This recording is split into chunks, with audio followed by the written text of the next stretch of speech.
Защита Абхазии со стороны моря — это, наверное, нормальное решение для абхазского руководства.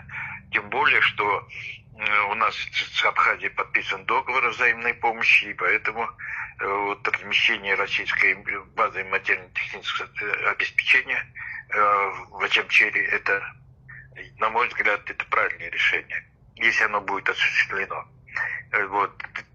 Тем более, что на территории Абхазии еще есть база наша в Гудауте. Вот. Там база, часть, материковая часть находится наша.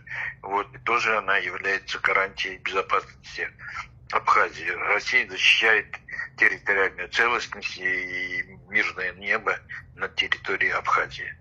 Вот. Поэтому вот польза наших военных баз для Республики Абхазия.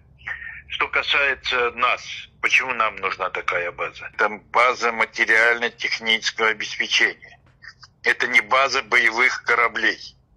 Это не база подводных лодок, это не база фрегатов, эсминцев, и авиации, и ПВО, и так далее, и тому подобное. База материально-технического обеспечения — это база, где хранятся боеприпасы, нефтепродукты, вот, где хранятся материальные ценности, где хранятся какие-то необходимые комплектующие для кораблей, для двигателей корабельных, ну и вообще имущество для того, чтобы обеспечить экипажи тех или иных кораблей, вот, не только как бы продуктами питания, но и необходимым средством для проведения боевой подготовки.